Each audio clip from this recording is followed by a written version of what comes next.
Hey everybody, welcome back. Another episode of Talk Openly. My name's Jack.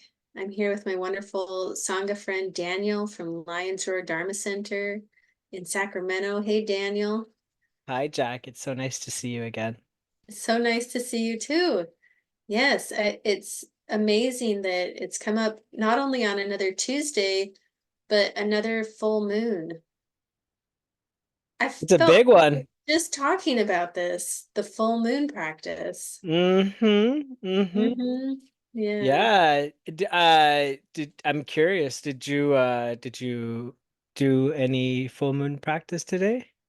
Yeah, I've done kind of like a partial Mahayana precepts day, Okay. the eight precepts. I'm kind of I don't know if this is don't follow my lead.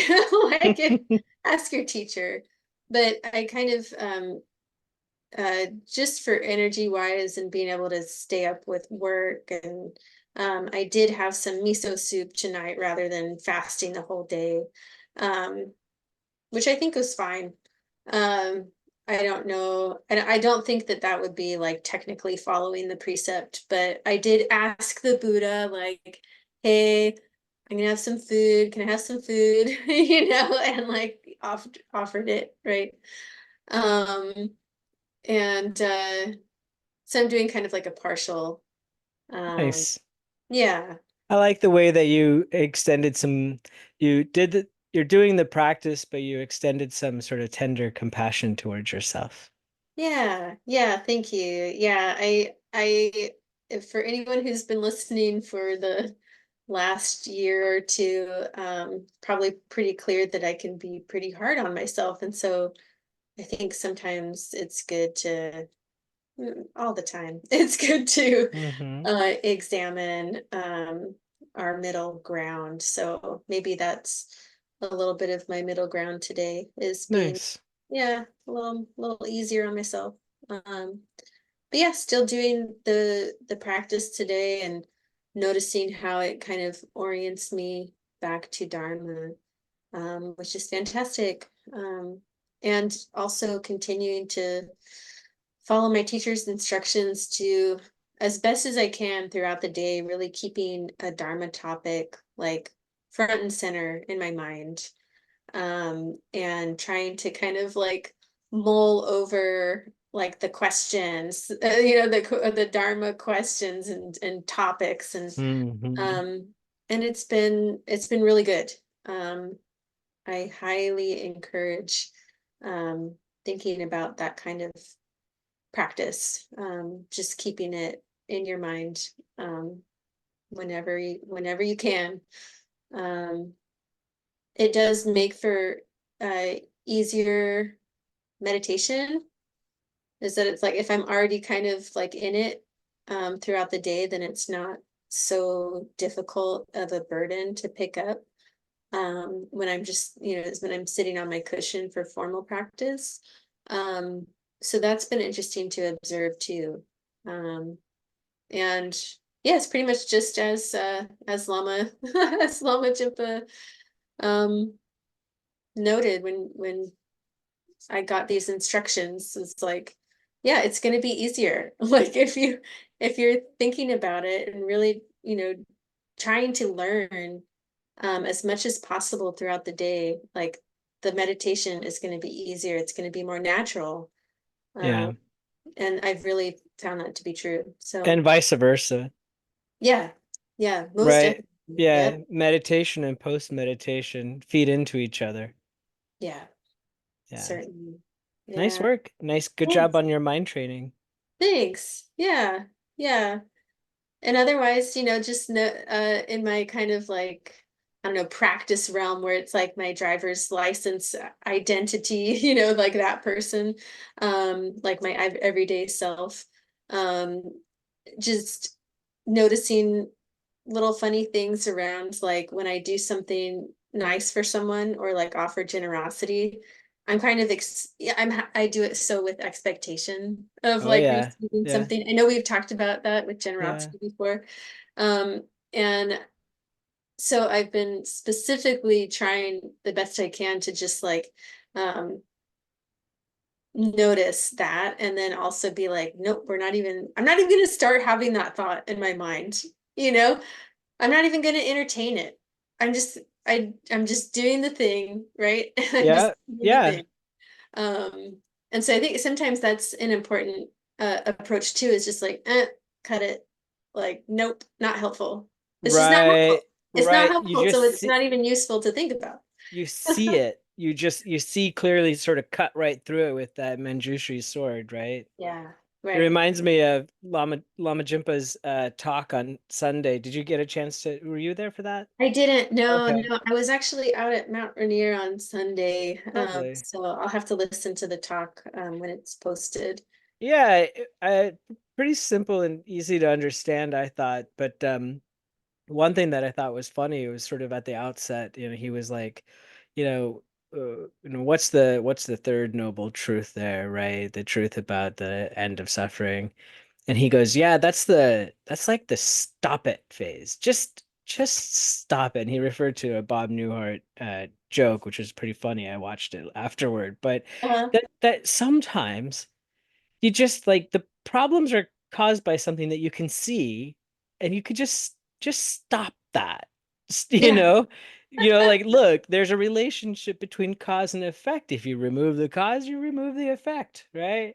And this kind of like that kind of sharp cutting through is sometimes really required, where you see like all this mind training and stuff, you're like, oh my God, you can see your neurotic conceptual mind doing its things, right? Yep. And you see how it causes problems for you, and you can continue to sort of be attached to them and continue to identify with them and continue to observe the problems that arise as a result. And then at some point, I think this is probably true renunciation, you Mm. just sort of get fed up with it and you're like, ah, Totally.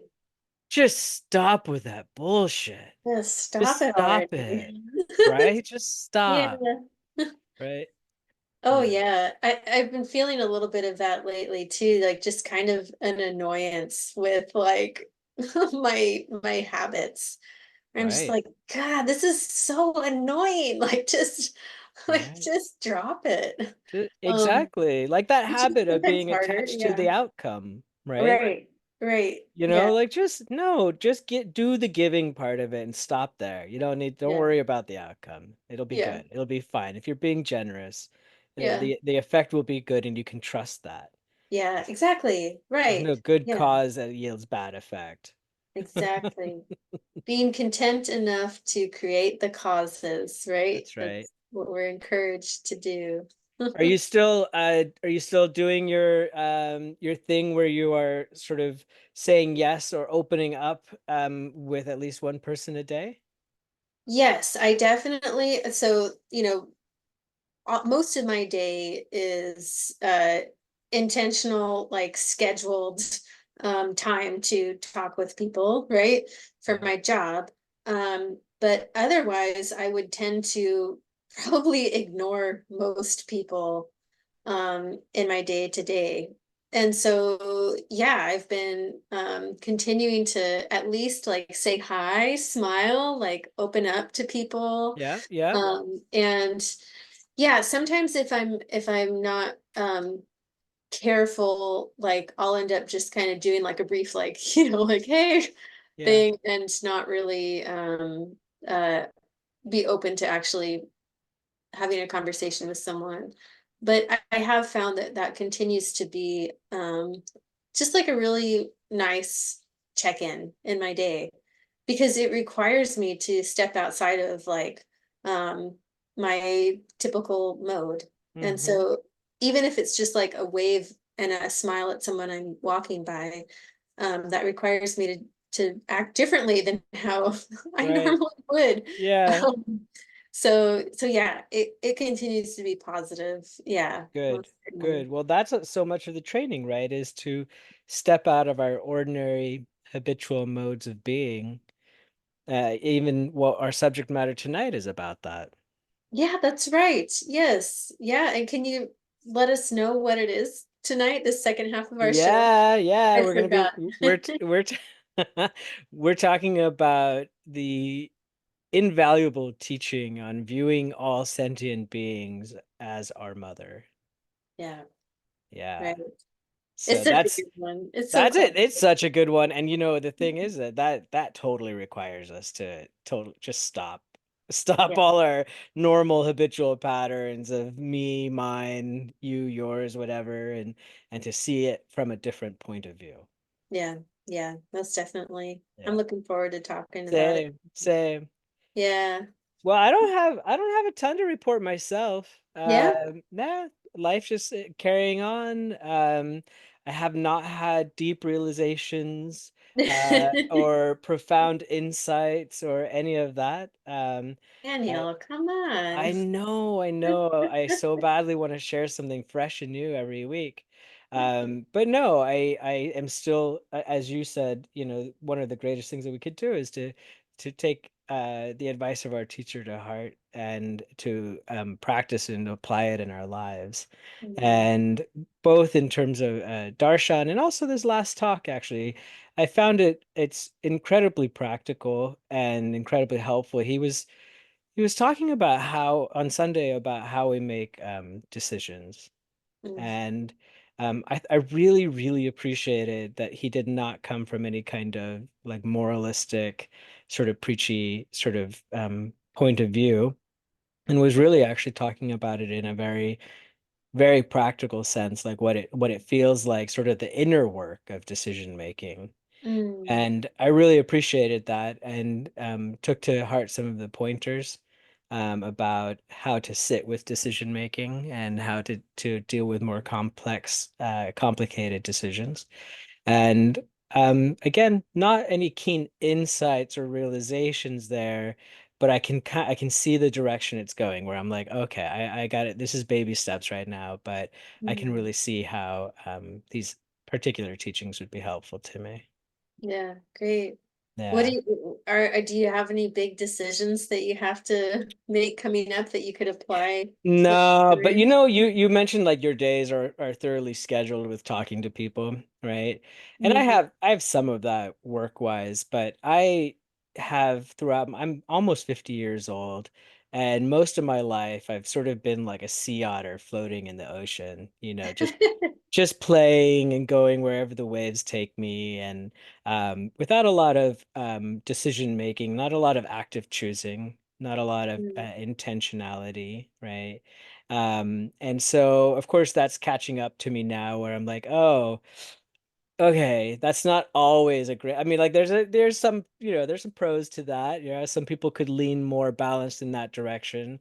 But I of course need to go the other direction with greater structuring in my life, greater scheduling, better time management, that sort of thing. And I've really resisted it my whole life, and I'm beginning to sort of unpack that resistance and see like where it comes from and how it's not helpful, and how, the best thing I can do for myself and others is this active, intentional decision making, and how it's little steps, lots and lots of little steps, and they're simple, and I can do it. It's not overwhelming, right? Like I yeah, can actually do this, but I just have to sort of like make sure that I s- have sort of the right view in terms of how I relate to all of it.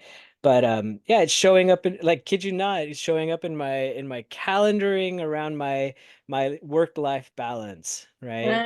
I wow. have lots of juggling going on between many different activities, organizations, and people. And so now I'm like being a lot more intentional about that, and I'm already seeing the results. It's actually directly related to the retreat we had as well. So this is Oh, all, there's a continuity. I'd say that this particular teaching, the universe may have been trying to teach me my whole life, but I'm just now sort of receptive to it.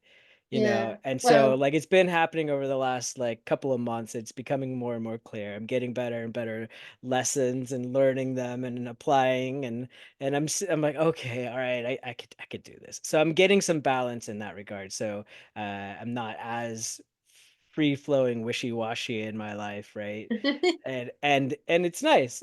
Like the people in my life seem to appreciate it, and mm, I like it, and I can see that um I can see very clearly that even in very practical matters, um, how applying my teacher's advice is incredibly beneficial. Yeah. Yeah, most definitely. Wow, that's fantastic that you're seeing how it's changing your life and affecting your relationships, and Yeah. that's powerful stuff. It is, it is. I came into this, I've mentioned this in the last couple of shows, if not every time, that, I have a decent amount of sort of like, um, I've projected a lot onto the practices and the sort of religious or spiritual aspects of this, and wishing for, something otherworldly and magical and mystical and all of that. And I'm certain that some of those elements are there, but they're probably found, in the mundane, ordinary. Mm. There aren't these separate realities actually going on. I mean, for all for my practical purposes and intents, like right now, the focus is on here, this life now, how to make the best of it. And Mm. um, and I really enjoy how all Buddha Dharma is incredibly practical. Yeah, All of it. yeah, it I mean, really is. it is here to end suffering, so that's quite practical, right? If we can live our Right. life, if we can live our lives without suffering, uh, there won't be a lot to complain about. Right, right. It's not funny how like I don't know, for me, I just sometimes I lose sight of that. Yeah, Um and forget that like, okay, everything that I want is in this practice. yeah, Like, how do everything. I everything? It's all here, Like, how do I keep forgetting? You know, right? every day I forget, Yeah, and I know that that's part of where I'm at on the path, and I just keep going. yeah. But yeah, it's just sometimes I'm amazed, like, wow, I just I know that this ends suffering. I know that this path works, Hmm. and yet, gosh, it really slips from me sometimes. Yeah, Lama pointed out, he said in his own experience and what he has seen with others, that particular sort of um, what you describe is so common, partially because of our misperceived specialness, right?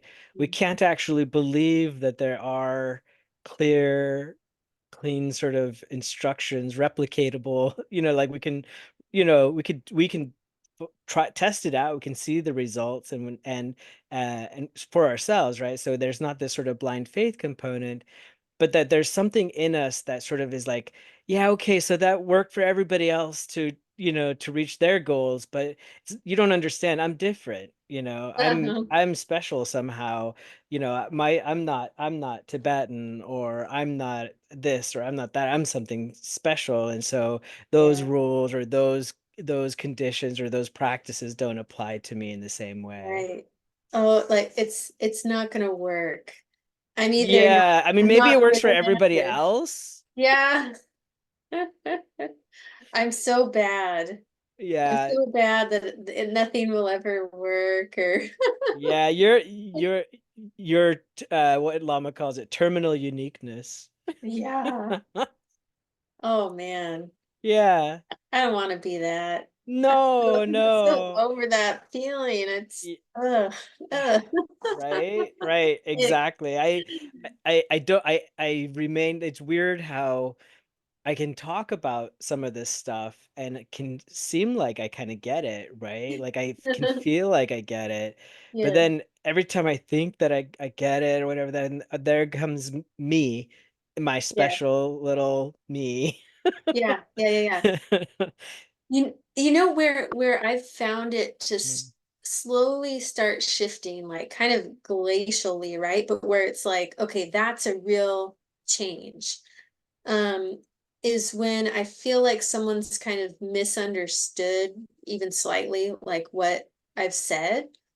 And this is only in the past like couple weeks or even like week as I've been, more and more trying to keep Dharma front and center, mulling over emptiness, like Yeah, yeah. kind of trying to get more of an intellectual understanding.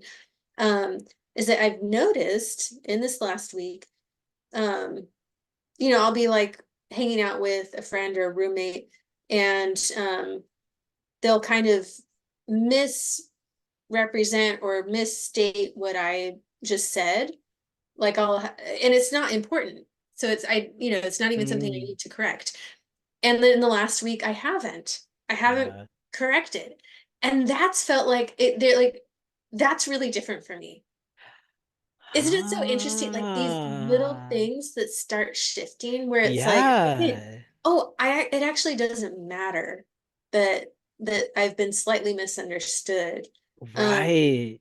there's no loss or gain here. And even if there were, does it matter? Does it really, really matter? And so that's been really interesting to see, as well as like some loosening around jealousy, a little bit of envy. Yeah. Um, like I just haven't felt that in situations that I typically would. And Oh, so it's that's almost like beautiful. it's an absence, right? It's an Yeah. absence of the self-centered or Mm. self-motivated thought within those very, kind of specific incidents. So Oh, I love that. I like yeah, that reflection on the changes, right? Like I yeah, don't often do that where I stop and say like, "Oh, look, this is actually things are different now." yeah. But when you were talking, I was like, "Oh, right. It just within the last week or two, I've noticed a remarkable shift in my patience in Yeah. ability to be with somebody or something that before I'd be sort of flighty and wanting to skip ahead and be fast, right? And I can see this sort of like, no, no, Mhm. allow this person to just speak.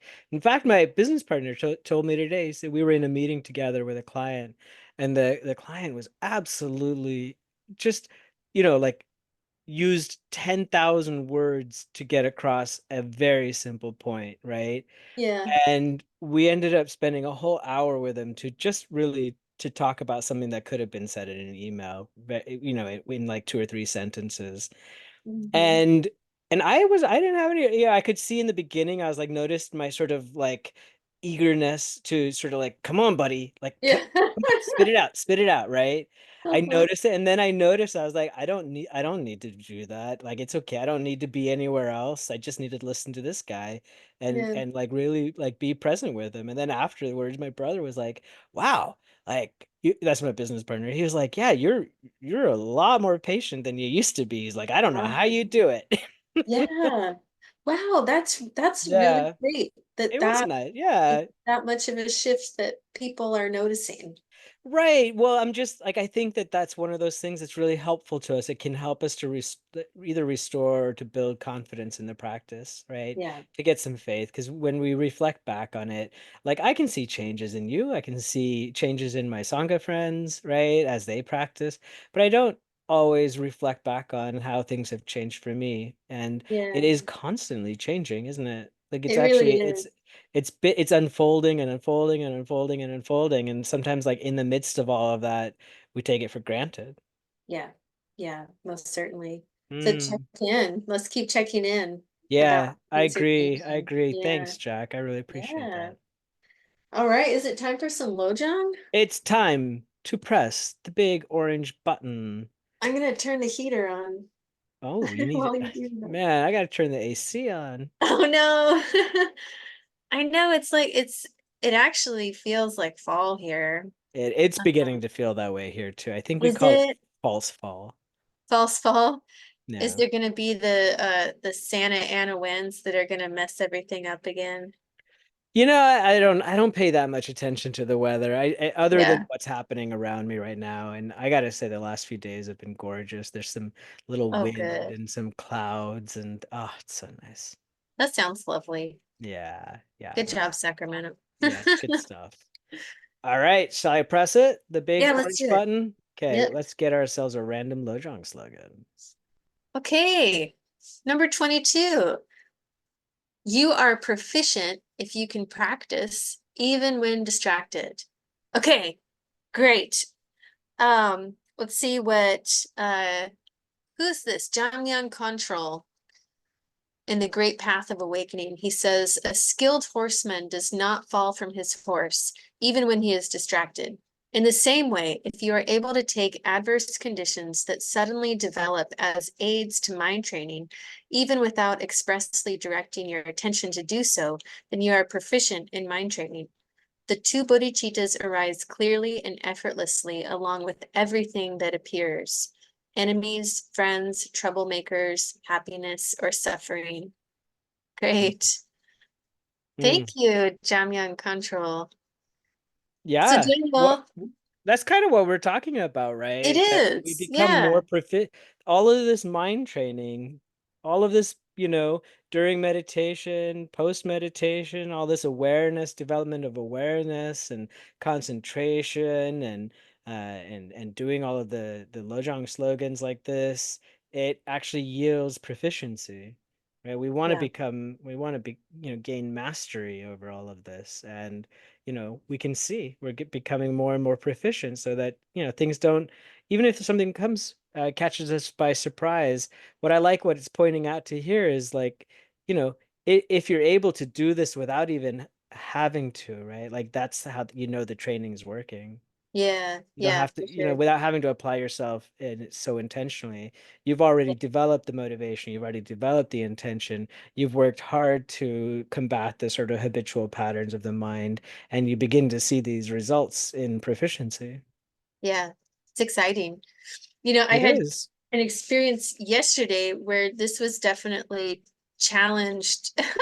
Oh, Like seeing if I could practice when distracted. So I did have to actually apply in the moment. So it wasn't that I was, already kind of like directing my attention to the Dharma, but um I I took my cat outside. We have this patio that I still need to do some work on to make it so that he can't get under. But I thought that I had blocked it off well enough. And of course he got underneath. Like his cats will find a way. oh They yeah. they will find a way.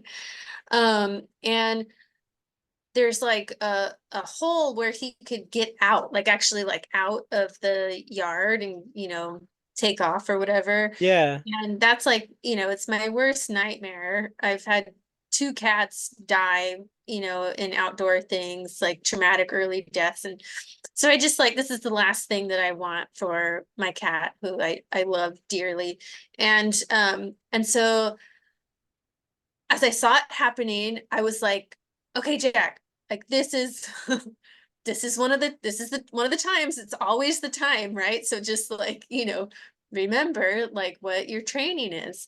Um, and I still was pretty anxious, or I wouldn't say anxious, but more like well, I was pretty like direct and maybe a little bit angry in directing like my roommate like what to do to help like move things so that he couldn't get out and all that.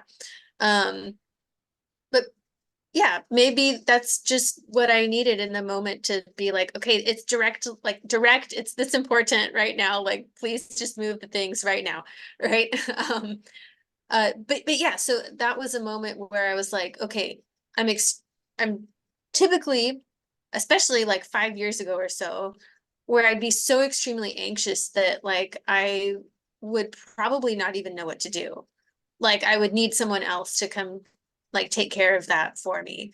And that didn't happen. I was able to like calmly enough uh get support and ask for help, and it was fine. The Oh, things were fine. good.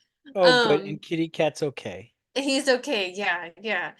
But that's just one of those moments where it's like, again, we can kind of look and see like how have things changed because of our mind training. And can we, in those moments of like uncertainty and like, oh no, this was not like what what I was Yeah. expecting, like, can I remember, oh wait, no, of course, this is it, like this is Dharma, this is the moment, this is this is everything. um and so yeah, that was a good little experiment. I love it. You didn't lose yourself. You didn't lose your ability to stay present and to work with the situation at hand, right? Yeah. It's it has a good, basically part of the notion of the lion's roar is that all situations are workable, Yeah. right? And so like there's like if we don't have to shut down or go into sort of habitual avoidance or reactionary patterns, right? Like you can stay present, you can be with it, you can still be there. Even when all hell's breaking loose, it actually is really helpful if you stay, Mm, stay present and aware, right? Because then you could do things like direct your roommate, tell them what to do very quickly and save the yeah. situation. Yeah. Yeah. Good, good, nice. Yeah. Good. What kind Okay. of an image do Let's we work on. have here? Hevajra and consort. Cool. Wow. Look at Some that. adornments there. Wow. Wow. Sweet. There's all these different implements, but it looks like there's figures sitting on their hands. Oh Is yeah. it Yeah, they? sure. Yeah. Yeah, look, there's like oh my goodness, where'd it go? There it is. Oh, So we interesting. have like what is this? This is like people praying, it looks like. Yeah. And I can't quite tell. What is this up here? I don't know. Like, huh, That's really cool. fascinating. Huh. There's some animals. Yeah. Awesome. Wouldn't it be neat if we knew the meaning of all of that? Yeah. We can probably find out. I'm confident that we can find out. Yeah, yeah, for sure. If we already knew that. Right. Yeah, that would be nice. Yeah, it turns out it takes some effort, doesn't it? It does. It It does. does. Dang it. Well, Daniel, hey everybody. We're Yep, Jack. we're talking about all mother sentient beings tonight.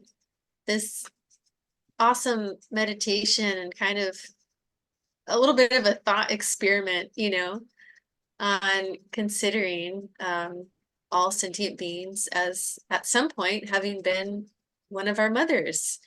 This And one was tough for me in the beginning. Still that's sometimes it. sometimes Okay. still is, but I remember reading something at an event early on at Lions Roar. They had printed out these I think it was a prayer or something.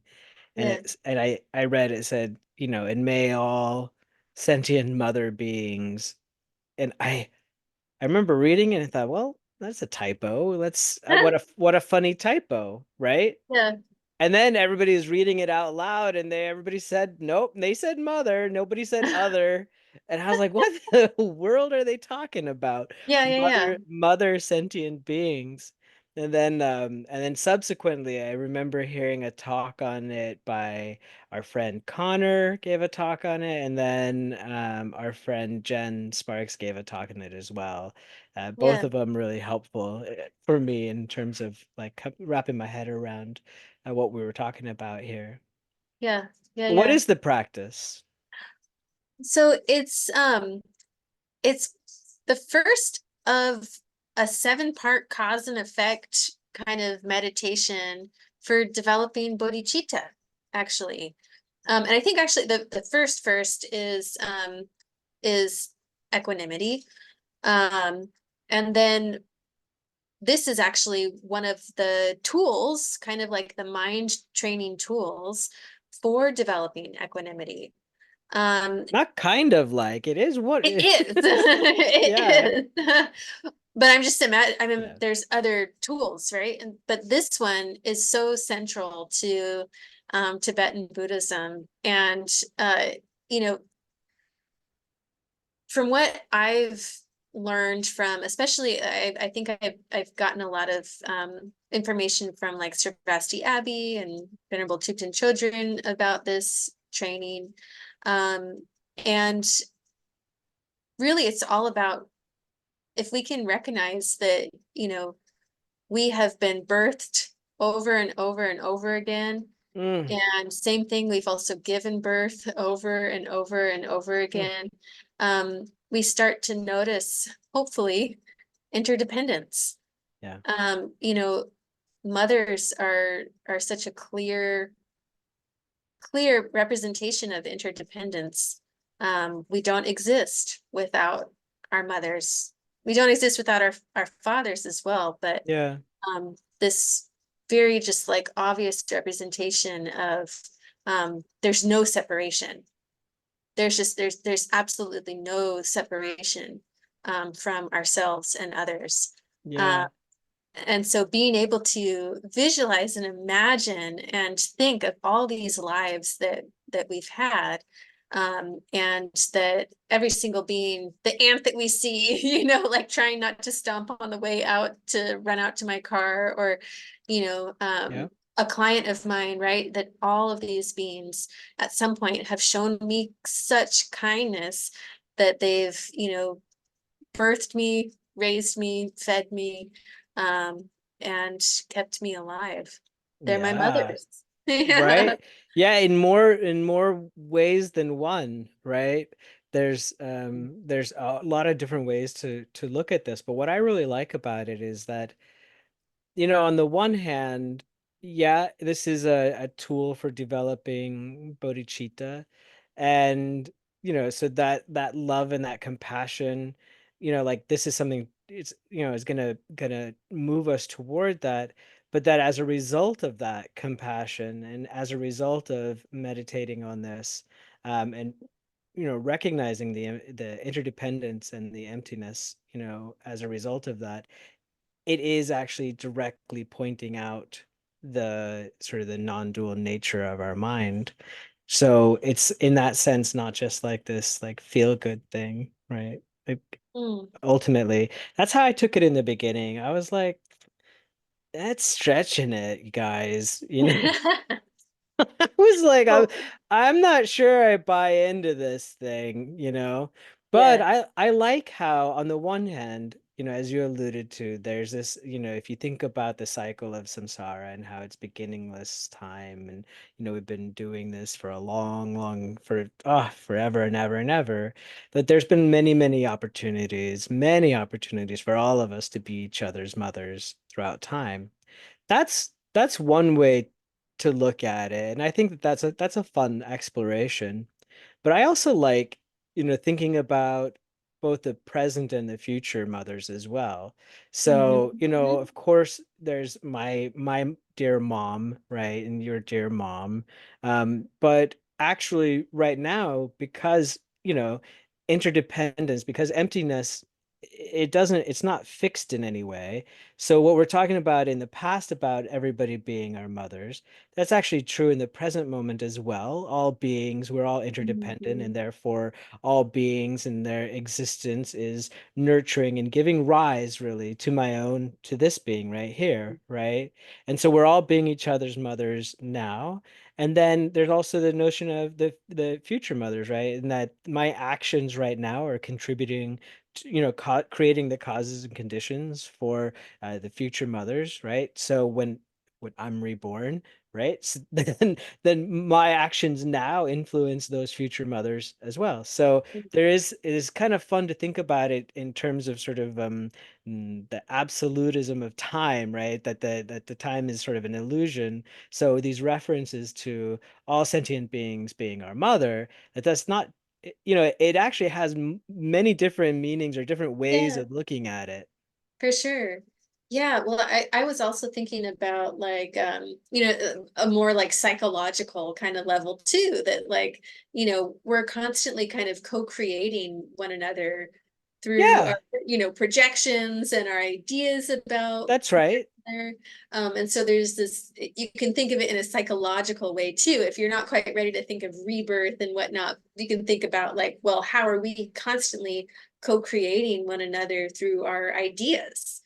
That's That's another right. That's right. too. Exactly. Just like I mentioned last week, this whole notion of running off and like giving up on everything and everybody and just being a hermit somewhere, Yeah. okay, fine. Let's just say that my body ceases to be dependent on other human beings, right? It's still going to be, my physical body is still going to be dependent on other beings of some sort, right? Yeah. Because I require sustenance and other things, right? So, it's going to require that. But then even if you dispense with all of that, right, my thoughts, the language of my thoughts, the concepts, what's rolling around up here, that also has been given rise to by other beings. Everything I know, all my Yeah. language, all my everything came from somebody. Yeah. No, that is. really, really cool to think about. And that also makes me think about how, our tradition is this lineage, and Oh this yeah. lineage is kind of constantly giving birth, giving rebirth to itself, so that it can, continue to enlighten people. Hmm. And so, we're part of a lineage that's trying to give birth to our liberation. This lineage is our mother as well, in such a huge Mm. way.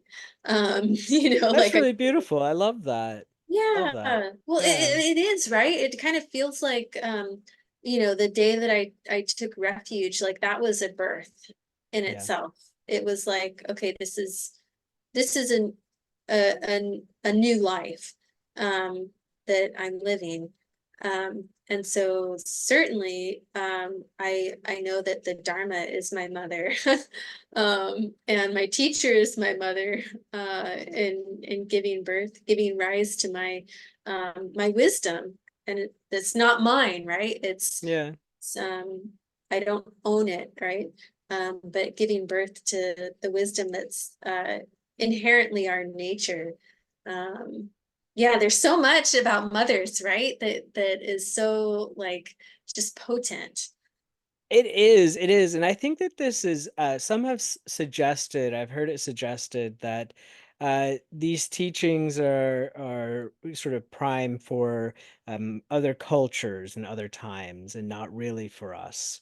Um, Oh, yeah. because people will argue that our Westerners, we have complicated relationships with our mothers. Not Um, all of us like our mothers. People will be sort of re-traumatized or triggered by, possibly thinking about this and being like, well, how am I supposed to treat all beings as my mother when I don't even like, I hate my mother, right? Or she mm, messed me up in this way or that way. And I think that area is actually ripe for exploration, right? yeah. It has to be done skillfully, and I think it's good to, for people who struggle with the concepts of like with their own mother, right, in relationship to the concept of motherhood. I think it'd be good to talk to a teacher about this particular practice and how to work with it. Obviously, we're not talking about um, just, a mother that gives birth to you physically, right? We're talking about it in a more metaphorical way or a symbolic way, recognizing that interdependence and knowing that all beings are, nurturing and giving rise to us and making it so that we can live, right? And so, it's more like the archetype of a mother. And I've heard it suggested that if you can't do this, if you can't, if you really have a hard time thinking about it in relation to your own mother, and that doesn't evoke warm, sensitive, caring, loving feelings, reverence, or whatever you want to call it, maybe it'd be better to switch it over and to somebody Right. that you did have those feelings for naturally. Yeah, like maybe a grandparent, That's or right. some other caregiver in your life. Yeah, I've heard that as well. And I also think it's like it helps break down a little bit of that resistance I think we can have around our mothers, in that, we get to see like, okay, yeah, maybe we did have a mom who was not like the kind of nurturing mom that we would have wished for, but what were the things that she did that made me who I am, and just the fact of giving birth, right, is like Yeah. that is that's a powerful act. And we're in the world because of that. And so I think sometimes too, like it can help a little bit, like if we have that anger towards our mothers, to soften a little bit around like, well, here's what she did do. Um, and and I think that can be really helpful, especially if like our whole perception has been really negative. Like if we Yeah. can get like, well, here's what did happen that was positive. It helps it be a little bit more balanced, and not to like invalidate whatever traumas, right? But to No. just kind of say, see the whole picture. Um, so I think in that way it can be a little bit healing to think of like of of mothers in all of their you know, I guess in a full light rather than just kind of focusing on only the positives or only the negatives. Um, you know, we're very yeah, we're so psychological in the West where we're focusing on like, well, what is the cause of my, you know, my sadness, or what is like the Yeah. cause of my anger, and that it has to be about like, well, someone did it to me or someone didn't do enough, or you know, um, and uh, and so I think it's a good way to balance this one. If we're ready for that, you know, we don't have Yeah, yeah. And I think that, it's okay to get a little bit abstract, right? sure, So absolutely. like thinking about, well, what are we talking about, in terms of mothers? Like what's the function of a mother, Yeah, right?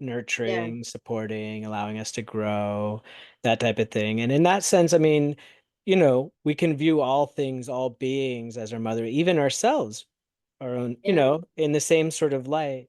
And that yeah, means like, I think that it's really critical to, especially those that we are challenged by, right? Especially those that we hate, to use tools like this to soften up our heart. That's what this is about, right? To yeah, see definitely. that there is no separate me and you, right? That Right, dualism that's at the root of so much of our suffering is false. And right, it's not this sort of like, this isn't a feel good thing. It's not a sugarcoating. We're not trying to BS anybody, right? right, We know that there's a lot of harm caused in this world by people's various conditions, right? Like people, we whatever, hurt people, that sort of thing. We know that, right? But at the same time, what we're trying to do here is we're trying to tame our minds, right? We're trying yeah, to cultivate this warm, open heart, this compassionate, loving heart. And we yeah, know that our tendency, our habitual tendency of me and mine and, transactional relationships and all of right, that kind of stuff, we right, know that's where we've been. That's samsara, yeah, right? Like, okay, like, can we try something different here? Even just as a thought experiment, right? Like there, right, right, we're just talking like, if let's just you view this as a meditation, right? Just try it out for a minute, right? yeah. What's it like to experience, to think about? And Jack, I love this particular thing, not just with people, right? But I love it with animals. Oh, me too. It makes it really, really easy to feel very tender towards even sort of like stinky, messy, annoying animals, to be like, you know, at one point they were like swaddling me and feeding me and protecting me and all of that, right? Like it's really quite beautiful to reflect on that, even just even even if you don't believe it. Right, right, yeah, yeah. Just to imagine, and the way that it turns your mind, is so beautiful. Like just how quickly that can really help me drop into a place of compassion and love. And yeah, connection with this, like, I was the image that popped in my mind was of like a scorpion, you know, like that's kind of maybe Yeah, an animal that I would have a hard time, you know, feeling love for. But thinking of that scorpion as one time being my mom, yeah. it's like, oh yeah, oh, Right, I love right. you. I won't rehash it because I know I told this story before, but I had a really powerful mother experience with a mosquito once during meditation. Yeah, And just this feeling where I was like looking at this thing stinging me, and how different my mind, how it switched when I really began to reflect on the mother nature of the mosquito, right? And its relationship to the present, its own continuity of life and mosquito life, and but also reflecting on sort of my relationship. Like at some point, the same creature here risked its life in order to, take care of me when I was helpless, when I didn't know, couldn't fend for myself, when I couldn't eat for myself or whatever. Like this same being was there for me, doing the same thing it's doing right here. And oh my God, the way that it felt, talk about a heart opener, right? Like for a stupid little mosquito, right? And there's like, like, man, there's only trillions and trillions of life forms out there that Yeah, we can practice with. right. Oh, so many. Even, within our own body. Well, I don't know if bacteria are Yeah, sentient, I think they are. I'm going to Oh, you argue that they do? are. Oh, cool. That's good to know. But yeah, that we have so many organisms, like even just in and on our own bodies, that we can imagine that with, and that they're keeping us alive, in this life. And so they're kind of in the same way, that universal mother, that nurturing that we need to have, is constantly happening, even if we're just right, like alone in a cave in the woods, right? There's Yeah. constant nurturing of our well-being happening. Um, Do you think, I mean, all right. Are we being a little bit naive though? Like a how so? lit, uh, Because just of like, intention, or what? what's that? Because of intention, that like the bacteria couldn't have intention towards nurturing, or Not even, no, I just mean the whole thing, right? Like, is it, like, does it really actually make sense? Like, are we deluding ourselves somehow by by imagining these people and these beings and stuff as our mothers? I mean, what if they're really a jerk? What if they're really somebody harmful? Like, okay, all right, who's somebody who's alive right now who is like really evil Hmm. in your book? I mean, Come on, say one. the first what top of mind is Donald Trump, Okay, all right, fine. right? Okay. You know? So let's do it. Let's do it. Okay. All I right. have thought about him as my mom. How was that? It was actually really nice. And it doesn't change the fact that I think that he's dangerous, right? Yeah. Like he is dangerous. I Mothers really, can be quite dangerous. yeah, people can be really dangerous. Yeah, Um, and that doesn't change like how I would vote, or, right? how I would interact in a room with someone who I knew was like a dangerous, harmful person, right? Yeah. Um, but it changes my mm, my self-centeredness. How do you do it? Like, How do I okay. do it in the So moment? yeah, okay. So here I am, and I'm like, oh, that Trump, he's a nasty dude, whatever. Okay, now I'm feeling this. And then here Yeah. comes Jack, and Jack's like, so Donald Trump used to be your mom, right? So how does Yeah. this go? How do I actually practice this with Donald Trump? Well, that is literally what I do, is I notice like the repulsion, Mhm. and I'll kind of do a little bit of a, hey, wait a minute, Jack, this is the same person who at one point was taking care of you. Yeah. So let's like just, and I don't know if this is traditional approach, but I'll imagine a previous life. And it could be as an animal or humans, and I'll imagine a little bit what my life was like, maybe was Hmm. like with our different mind streams in a different body, Yeah. and just kind of visualizing like, okay, yeah, that that being at one point took care of me. Yeah. um and and again, yeah, it doesn't change my approach to him as a Hmm. person right now.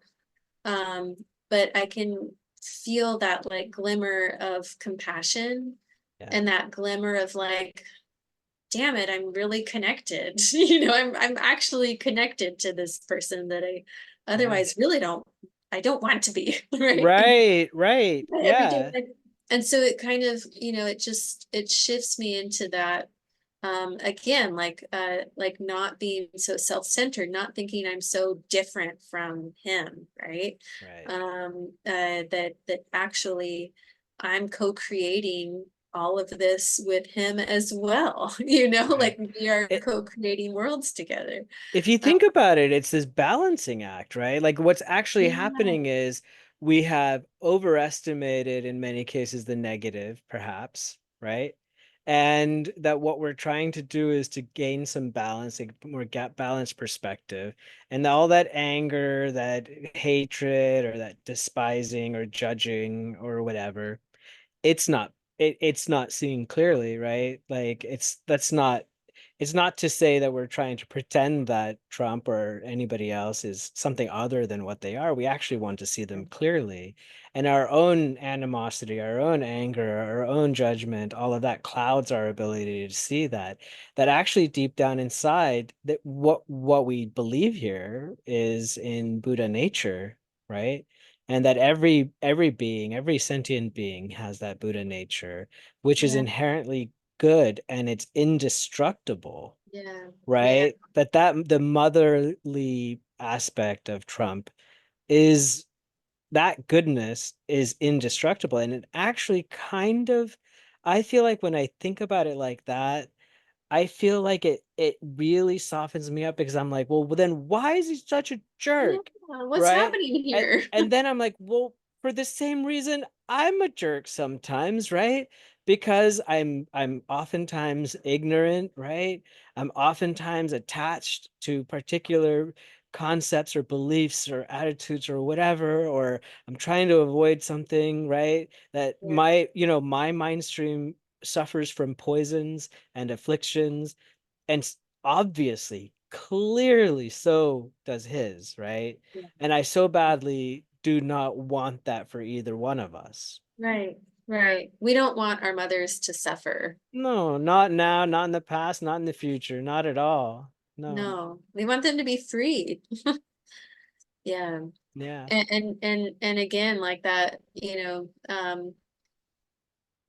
sometimes yeah, where I get confused is like because someone's doing something like harmful, then I immediately kind of get that brain of like, well, then they should be punished or they should Right. somehow, suffer. Yeah. And it's like, well, that's that hasn't been working for us. Really hasn't Yeah, been hasn't working. been working. Maybe we should try something It else. really hasn't. Right. And so thinking about all of these beings as my mother, yeah, it's reorienting back to, like you said, their Yeah. Buddha nature. Yeah. And every one of like our mothers wish to be happy, to be free. And we can help with that. Might not That's happen for everyone in this right. lifetime, right? It's certainly That's okay. not, and that's okay. That's Yeah. okay. You know Yeah. what? As many as it takes, As many as it takes. I love that. right?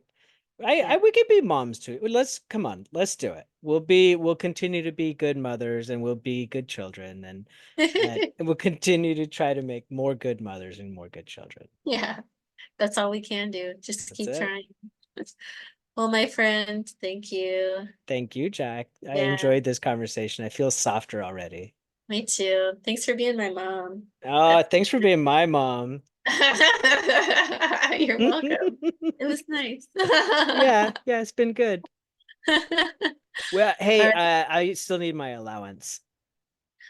I don't have any. I'm Oh, sorry. dang it. Okay. All right. I gotta have it all myself. I'm sorry. All right, all right, all right, mom. All right, friend. I'll see you next week. Yeah, bye everybody. Bye, Toodaloo. everyone.